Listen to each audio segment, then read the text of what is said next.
banyak belajar gitu ya dari leader-leader sebelumnya kan ya. Pak Sarip itu kan sangat kuat di analytical. Pak Riri misalkan, beliau bisa secara smart ngelihat permasalahan gitu, esensinya ada di mana gitu ya. Ibu Tika belajar bagaimana kita itu care dengan people gitu. Apapun situasinya, ambil itu sebagai opportunity untuk kita berkembang gitu ya. Yang jelas adalah kita ingin memberikan dampak manfaat yang lebih besar gitu ya untuk perusahaan, dan juga setiap situasi apapun kita nggak akan pernah dapatkan situasi ideal seperti yang kita pikirkan. Unfortunately, you cannot choose your boss. Ya, nggak usah menjadi diri orang lain, kamu menjadi diri kamu sendiri aja. You have your own style leadership, tapi kamu belajar dari value-value hal-hal yang bagus. Dari I need challenge. Menunjukkan juga nothing impossible gitu ya, selama challenge ourselves gitu. Ini setelah ini bisa nggak? Bisa lagi nggak? Bisa lagi nggak?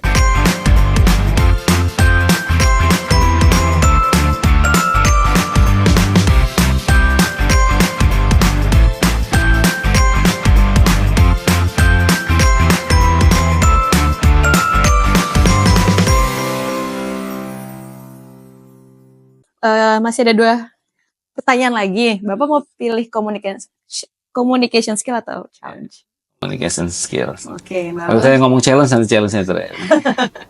Pak, ini tuh kayaknya salah satu challenge yang dihadapi sama in general sebenarnya orang Indonesia ya Pak. Terkait communication skill, our confidence level itu mungkin kita masih agak di bawah dibanding teman-teman di global ya Pak ya. Nah makanya itu kita butuh nih tips and trick to be more confident speaking in public. Ya, jadi saya pun sampai sekarang masih harus prepare ya. Saya selalu itu sama Bian ya ngomongnya. Karena Bian banyak nih kemarin tuh banyak ngomongin di communication, public speaking dan lain sebagainya. Saya bilang semuanya itu harus prepare. Ya, prepare. Kita mau ngomong apa, goalnya mau apa, gitu ya. Terus kemudian kita siapin materinya, arahnya ke sana. Kemudian prepare berulang-ulang gitu ya. Saya kadang di beberapa conference mau jadi speaker dan sebagainya, kayak kemarin di ITW dan sebagainya, saya buat tulisan sendiri gitu, saya nulis sendiri, saya akan ngomong apa, saya karangin gitu ya. Kemarin saya tunjukin sama Bian kan kayak gitu, catatan saya ulangin lagi gitu ya, saya ulangin lagi gitu ya. Dan itu mau ke panggung juga nervous gitu ya. Saya ada yang kejadian menarik yang saya pertama kali public speaking di internasional itu juga kayak by accident gitu ya. Bu Tika dulu yang nyuruh saya itu. Jadi dulu Capacity Asia di Kuala Lumpur gitu. Bu Tika bilang, "Bud, saya nggak bisa, bentrok jadwalnya," gitu kan. Terus Pak Riri waktu itu mau haji, jadi nggak bisa, tinggal kamu nih, kamu yang ini. Oke Bu, kalau gitu. Saya nervous juga gitu kan, bicara di forum gede gitu ya, banyak orang, ratusan orang gitu ya, hampir 1000-an gitu di forum, presentasi, kemudian ada diskusi panelnya ya. Tapi ya saya prepare gitu ya, dan biasanya di event-event kayak gitu juga sudah ada list kayak nanti pertanyaannya apa ya, saya siapin materinya, jawabannya dan lain sebagainya. Saya latihan gitu kan ya. Terus dan itu udah pas mau hari hanya Bu Tika bilang, "Budi, saya ikut ke Kuala Lumpur juga." Loh, kenapa Bu? Saya bilang gitu, "Saya mau nonton kamu." Katanya tambah pressure gitu kan ya. Tapi nggak apa-apa, itu pengalaman pertama. Setelah itu boost confidence gitu ya, setelah itu bisa gitu ya. Jadi saya masih sering latihan beberapa kali gitu ya. Biar lihat sendiri waktu saya mau presentasi di batik, di rapimnya, even rapimnya Telin yang untuk internal kita sendiri, saya masih latihan. Saya prepare materinya, lihat semua, saya akan bicara seperti ini. Saya sering latihan tuh di depannya Dery, Ica gitu. Quick running, oke, saya akan bicara ini, akan ngomong ini. Itu saya masih latihan gitu ya.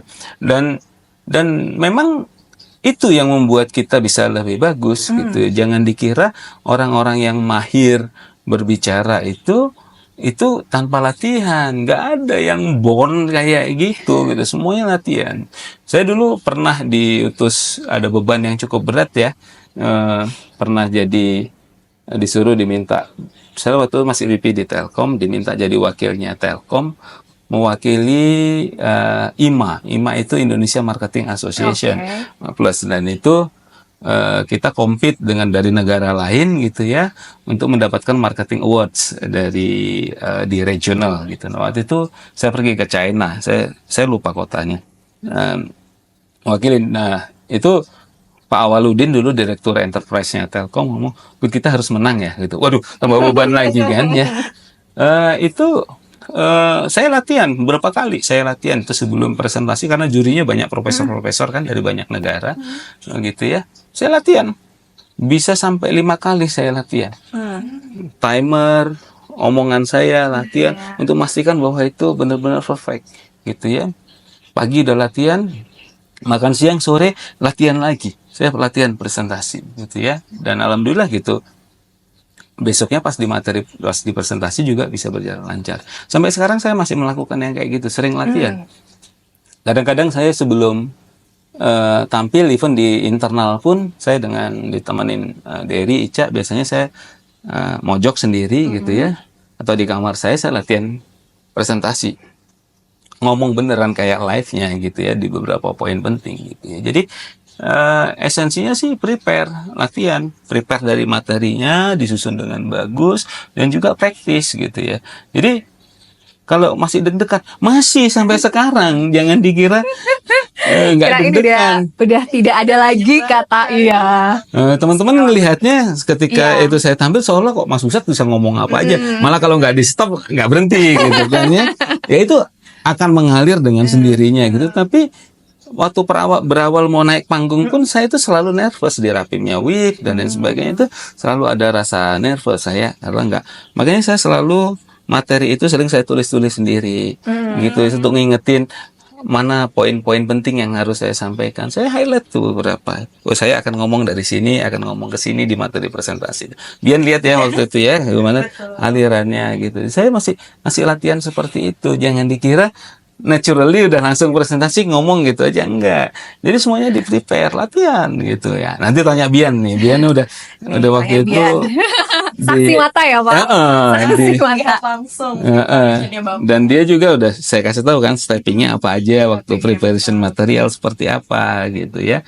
Jadi nanti bisa di-sharing banyak ya Bian ya. Jadi waktu prepare materi itu seperti apa yang mau diomongin, alurnya mau dibuat kayak gimana gitu ya. Jadi storytelling kayak gitu. Tapi ya prepare, baca, jangan dikira saya juga saya masih deg-degan sering gitu ya kalau mau presentasi, even ngasih sambutan di depan forum juga masih deg-degan. Dan saya selalu dikasih teman-teman ide untuk talking point di event apapun kayak tadi pagi. Itu udah ada talking point ya, saya baca talking pointnya. Oke, kalau kemudian saya improve, pemikiran saya sendiri ada di mana saya masukkan gitu ya. Jadi saya sudah dapat kira-kira esensi talking pointnya ini, terus saya akan ngomong apa yang menjadi penekanan bagi saya gitu ya. Nah itu masih prepare setiap saat seperti itu. Jangan dikira nggak ada persiapan ya. Yang mengejutkan sih pertama kali ke mentoring itu ternyata ada fakta bahwa bahkan Pak Busat aja masih nervous dan masih perlu prepare gitu, walaupun lebih banyak ya jam terbangnya daripada kita yang Jadi ya memang harus gitu, memang harus latihan gitu. Ya kita proses ya Pak semuanya, dan tetap maksudnya kayak prepare itu the most important thing. Kita harus prepare semuanya, tahu apa yang mau diomongin. Betul. Yes. Jadi itu Barack Obama itu banyak tim yang nyiapin untuk speech-nya. Dia juga sering latihan untuk ini public speaking. Tadi apalagi kita gitu kan ya. Tadi Bapak nyebutin soal pengalaman, itu termasuk unforgettable moment Pak dalam communication skill ya. Tuh teman-teman, jadi benar-benar be prepare, tahu goalsnya apa, dan tahu poin-poin yang mau kita omongkan tuh seperti apa ya. Dan praktis. Pak Busat aja masih latihan loh untuk ngomong. Ini ada kejadian lucu yang teman-teman nggak tahu. Apa? Ingat ulang tahun Telin yang kita pertama kali yang ada Selaun Seven. Oh ya. Yang saya mau ngasih sambutan tapi saya jadi DJ. Yes. DJ. Kalau itu saksinya ada Kara dulu. Saya itu waktu udah dipakein itu karena mau ngomong kan, itu kan banyak mantan bos saya semua. Ya. Mantan CEO-nya Telin, direksinya Telin ada di situ dulu, mantan bos-bos saya semua kan. Saya itu deg-degannya minta ampun. Padahal itu saya sudah nulis sampai supaya nggak salah sebut itu saya nulis. Ada saya pegang, saya baca karena title dan sebagainya saya nggak mau miss. Gitu ya, itu saya prepare. Dan saya udah latihan berulang-ulang. Saya di belakang panggung itu tiba-tiba ini heart rate saya tuh naiknya kencang banget gitu ya. Sampai saya deg-degan itu duduk gitu ya. Sampai kayak asam lambung sering kadang-kadang saya kalau dulu itu kalau mau itu rada stressful gitu asam lambung naik juga ngalamin gitu. Di situ kejadian seperti itu sampai Kara, "Bapak duduk dulu, Pak," gitu kan. Terus dikasih minum, ya minum gitu ya. Sampai sebegitunya saya masih nervousnya. Padahal itu ketika saya tampil seolah dari DJ teman-teman nggak ngelihat. Nggak kelihatan sama Nggak sekali. melihat Nggak gitu. kelihatan sama Untung muka sekali. saya kan ketutup gitu kan ya, jadi nggak kelihatan gitu. Tapi real story-nya di situ itu saya cukup nervous gitu ya, cukup nervous lama gitu. Walau kalau teman-teman lihat setelah itu kan setelah dari DJ-nya terus saya ngasih sambutan juga bisa flow-nya Ya, lancar ngalir aja, aja, Pak, ngalir ya. aja gitu. Tapi sebelum itu saya selalu banyak masih nervous gitu. Itu real story. Tapi once udah di stage langsung udah mulai mengalir lagi. Iya, kan saya udah ceritakan ketika kamu bisa lihat audiens dan sebagainya, calm down gitu ya. Terus kemudian lihat gesturnya orang, baca gesturnya orang dan sebagainya, kamu dapat confidence kan dari situ. Lihat dapat confidence dari audiens, itu ada beberapa triknya nanti kalau dia di public speaking. Kalau mau lebih detail, ayo next year. Next year di mention sama sampai program ya. Oke, last subject Pak, challenge.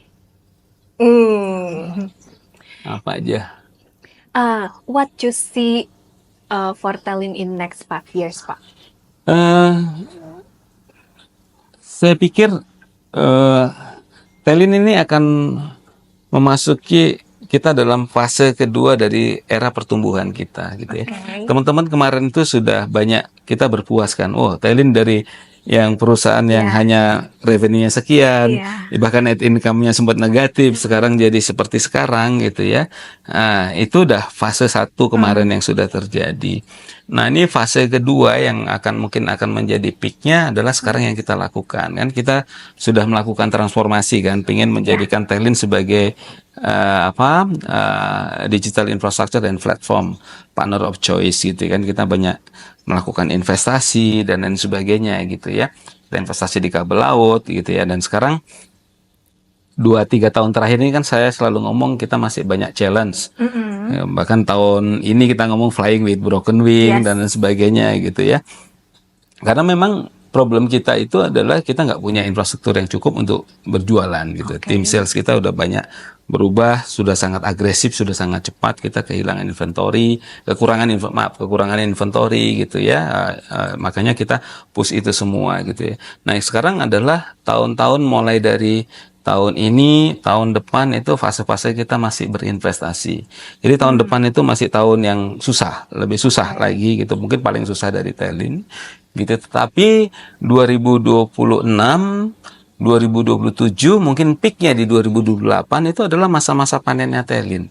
Jadi kita infrastruktur kita sudah ready dan lain sebagainya. Kita sangat believe bahwa nanti akan pertumbuhan yang lebih signifikan yang terakselerasi itu adalah di 2026, 2027, 2028 gitu ya. Itu adalah masa-masa panen ketika kalau kita bisa mengeksekusi investasi kita ini dengan baik, itu adalah masa-masa keemasan keduanya Telin gitu ya. Jadi kemarin kita mengalami masa keemasan itu di 2021 2022 gitu peaknya gitu ya. 2023 2024 mulai kelihatan ngelandai gitu ya. Kita sudah prepare investasi lagi untuk ke depan gitu ya, sampai 2024 2025 itu kita masih fase yang relatively datar gitu ya. Walaupun tumbuh lah tapi nggak terlalu signifikan dibandingkan dulu masa-masa kita di 2021 2022 gitu ya. Nanti sama di 2026 mulai lagi tuh picking up.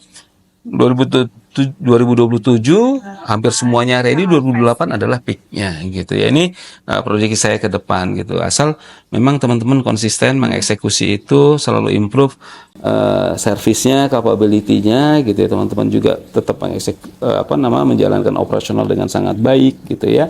Semuanya bisa dieksekusi dalam timing yang pas gitu, sesuai rencana gitu, insya Allah mudah-mudahan Telin itu akan menikmatin second golden eranya itu di 2026 sampai 2028 gitu. Tapi jangan terlena, supaya nggak kejadian seperti ini pada masa-masa peak itu, mulai lagi reinvest lagi, mulai pikirin lagi ke depannya gitu, sehingga jangan sampai sudah habis baru mau menanam lagi gitu ya. Jadi supaya continue terus gitu ya. Jadi saya lihat sih seperti itu gitu ya. Harusnya kita cukup confident terkait dengan prospeknya Telin dalam jangka panjang gitu.